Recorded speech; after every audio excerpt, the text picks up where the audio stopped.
Muchas gracias, señor diputado. Yo tengo una presentación que les pido si se puede pasar, por favor. La primera página, por favor, en vez de la portada. Bueno, el punto que yo quiero hacer en general en mi presentación son algunas consideraciones sobre la capacidad del sector público. La siguiente, por favor.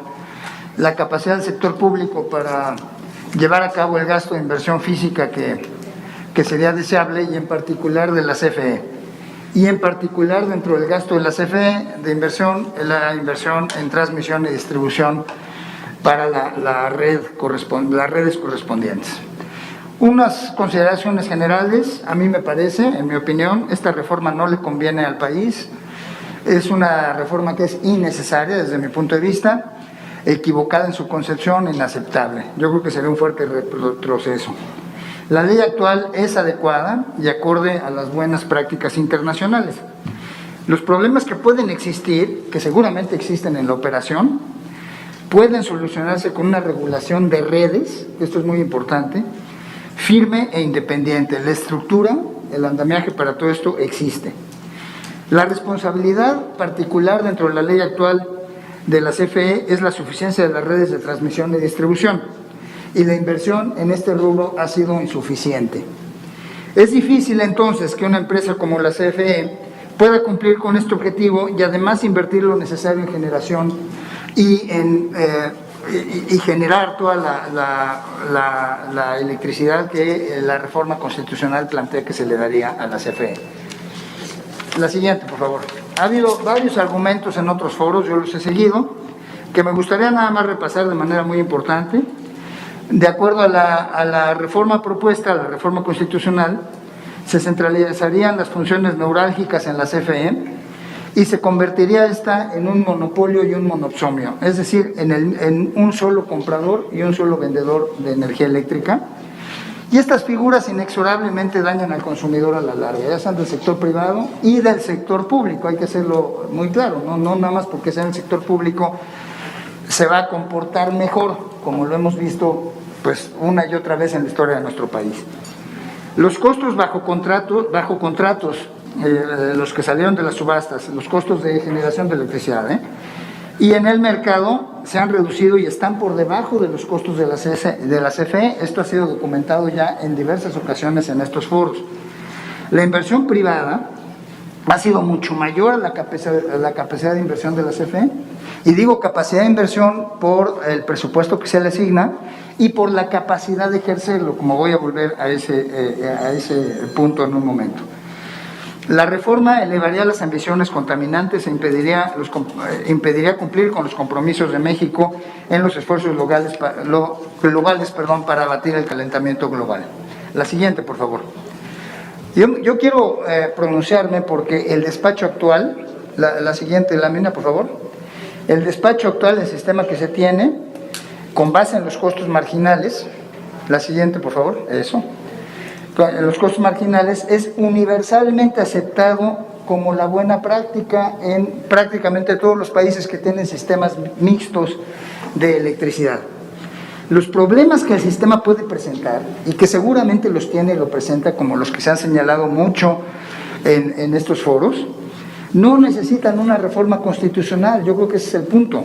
Más bien necesitan una regulación firme y competente, un control externo que es necesario, como ya nuestro colega Roland Chopa lo acaba de exponer. La ley actual, esto es un punto bien importante, la ley actual le ha permitido a la CFE alcanzar balances financieros y primarios superavitarios. La Secretaría de Hacienda les entrega a ustedes, diputados, cada mes y después cada trimestre, en dos formatos distintos, el informe de finanzas públicas. No vienen ahí los estados financieros de la CFE, pero vienen los resultados desde el punto de vista presupuestario de la CFE. Nada más les voy a leer. En 2013, la CFE tuvo un balance financiero positivo, es decir, un superávit de 6,000 millones de pesos. En 2014 de 32,000, 2017 también. 2016 es un año que pasaron otras cosas que vician un poco estos datos. En 2018 bajó a 18,000, 2019 a 6,000 millones de pesos y 2020 a 0. y 2021 es negativo en 61,000 millones. Entonces, la verdad es que con la ley actual, bien operando el sistema regulatorio, la CFE puede ser fortalecida, y de hecho lo era, ¿no? Actualmente es otro tema, la CFE opera con subsidiarias y filiales bajo separación legal, lo cual es positivo para propósitos de transparencia. Y vale mencionar que la reforma que se está planteando traerá consigo contingencias importantes en los tratados internacionales, como el de América del Norte, que todavía hay contingencias que dependen de ese tratado, el nuevo TEMEC, el Transpacífico y el de la Unión, el que tenemos con la Unión Europea. El siguiente punto que quiero hacer es que lo que se requiere para el sistema eléctrico, como para muchas otras cosas en política pública, es una política de Estado. Y yo añadiría una regulación independiente como una política de Estado. Es decir, una regulación que sea fuerte y firme y que pueda generar una distribución adecuada y justa de los costos y oportunidades en el mercado, así como un acceso equitativo al mismo, es decir, una regulación que sea incluyente, no excluyente. La reforma que nos están presentando excluye a todos para incluir con esos poderes monopólicos y monopólicos a la CFE. Se debe priorizar ante todo el bien público y el bienestar de los hogares con una visión estratégica y moderna de largo plazo, no de una institución del gobierno. Se debe buscar permanentemente el bienestar de la población como institución de Estado y no como programa seccional. Y es lo que nos permitía hacer, lo que nos permite todavía hacer la ley actual.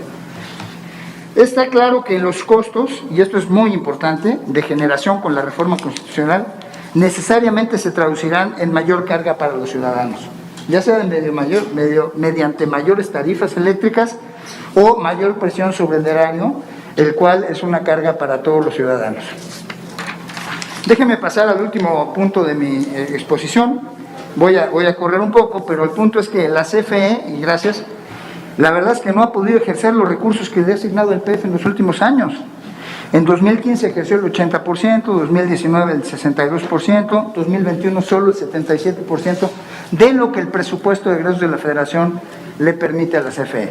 Entonces, hay claramente, me parece a mí, un problema porque la CFE simplemente no ha ejercido los recursos que tiene en el presupuesto. Y esto me gustaría pasar a la siguiente lámina de una vez.